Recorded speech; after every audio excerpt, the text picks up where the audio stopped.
النهاردة هقول لك حقيقة صادمة شوية.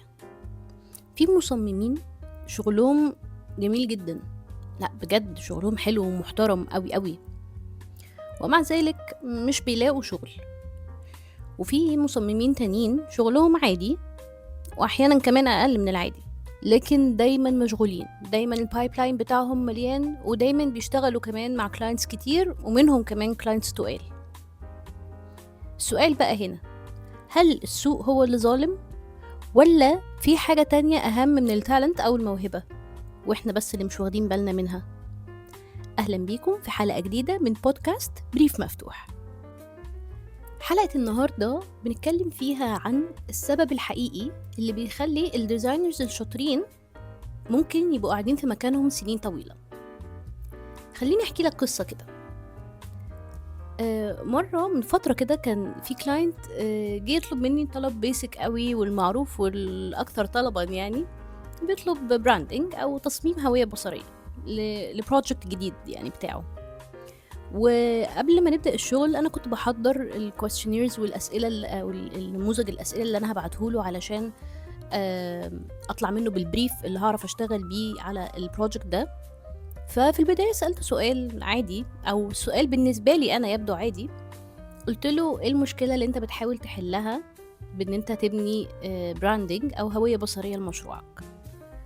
فهو سكت شوية كده، وبعدين حسيت ان هو مش فاهمني للحظة، وبعدين قال لي هو انا ما عنديش مشاكل، انا بس مش فاهم السؤال بالفعل.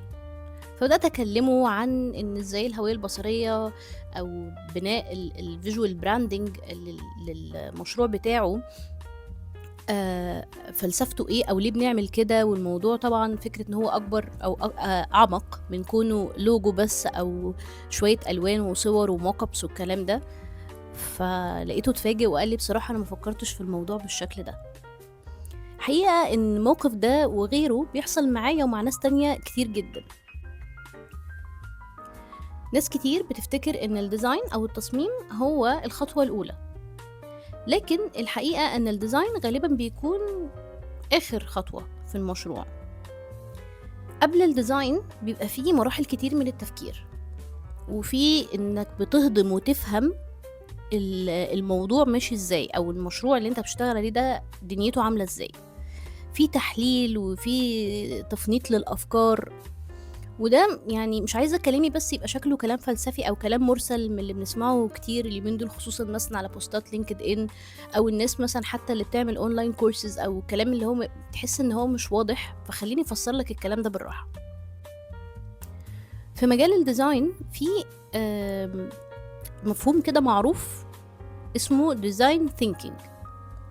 هو يعتبر منهج لحل المشكلات باستخدام التفكير التصميمي، بمعنى ان انا عندي مشكلة وهحلها من خلال فيجوال، او ان انا افكر ازاي الفيجوال هيطلع. المفهوم ده كانت اتكلمت عنه مؤسسة اسمها IDEO، وكمان اتدرس في ستانفورد دي سكول. والمصطلح ده قائم على فكرة ان الديزاينر مش بيبدأ بالفيجوال، مش بيبدأ بالتصميم او بالصورة، لكن بيبدأ بفهم المشكلة نفسها والناس اللي هتستخدم الحل ده.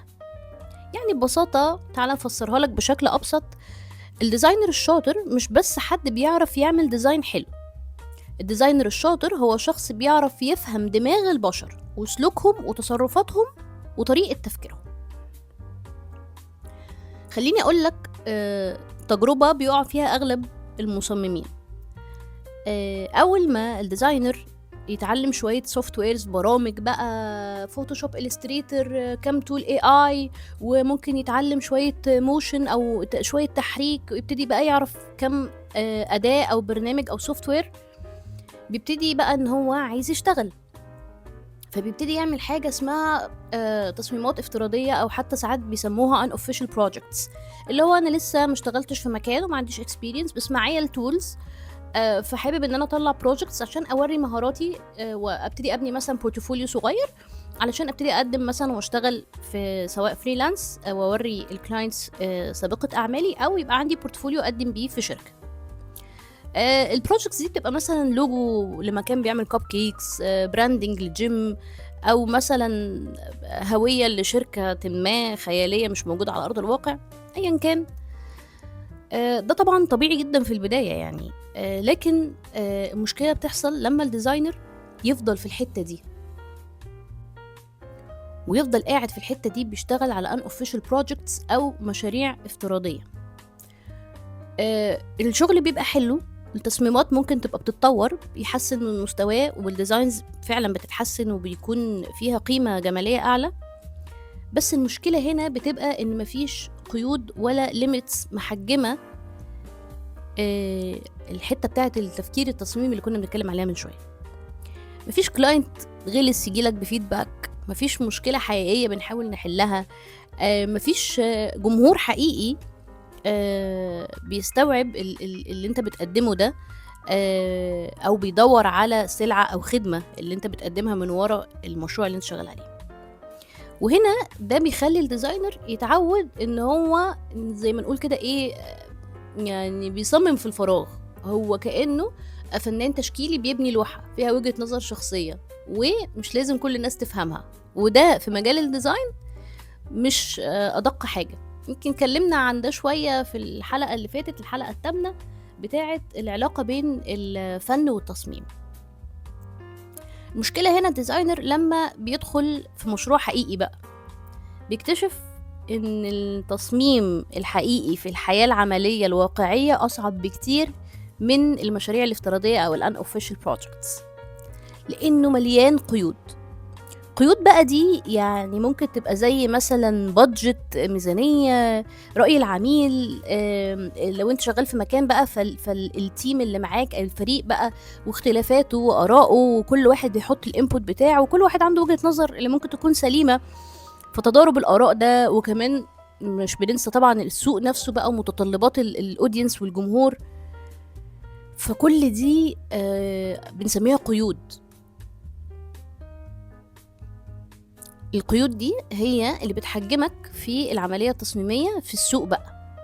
يعني هنا بنقول ان التصميم الحقيقي او التصميم العملي في الحياة العملية والواقعية مش لوحة افتراضية، لكن نقدر نقول ان هو كأنه كده ايه، كأنه conversation بين اطراف كتير. في القرن العشرين كان في مهندس معماري مشهور قوي اسمه لوي سوليفان، يا رب اكون قلت اسمه صح. الراجل ده عنده جملة مشهورة قوي بتقول form follows function، يعني ترجمة حرفية الشكل يتبع الوظيفة. الكلام ده معناه ايه؟ الكلام ده معناه ان الفكرة ببساطة في ان الشكل الجميل او القيمة الجمالية للحاجة اللي عيني بتشوفها مش هي اللي بتيجي في المرتبة الاولى، لكن الوظيفة هي اللي بتيجي الاول. وده مبدأ اتبنى عليه جزء كبير من فلسفة التصميم الحديث او المبادئ التصميم اللي احنا شغالين بيها حاليا يعني. فانت لما بتشوف ديزاين ناجح غالبا هتلاقي ان سر نجاحه مش بس عشان هو visually appealing او علشان عيني شايفاه حلو، قد ما هو ممكن يكون كمان في عناصر تانية بتثبت نجاحه، زي ان هو مناسب او بيفت الحاجة اللي معمول عشانها. فمن هنا خليني برضو أسألك سؤال، وهسيب السؤال ده إجابته مفتوحة ليك، استناها منكم في التعليقات أو حتى جاوبوها بينكم وبين نفسكم. السؤال هو لو أنت ديزاينر وشايف أو أنت بتقيم نفسك بأن شغلك حلو فعلا، بس أنت مش لاقي شغل، اسأل نفسك السؤال ده: هل أنا بتعلم إزاي أعمل ديزاين، ولا أنا بتعلم إزاي أفكر as a designer؟ وركز قوي في السؤال، لأن الفرق بينهم ممكن فعلا يغير كل الكارير بتاعك وكل شكل حياتك المهنية كلها اللي جاية إن شاء الله. هستناك تجاوب السؤال ده بينك وبين نفسك أو في التعليقات زي ما قلتلك. وكالعادة في نهاية كل حلقة هستنى رأيكم وتعليقاتكم وسؤالكم اللي ممكن يكون موضوع حلقة جاية، لأن بريف مفتوح مش حوار من طرف واحد، ده بداية مجتمع نفسي يتوجد من زمان. شكرا إنك وصلت لحد هنا، واستناني الأسبوع الجاي. سلام مؤقت.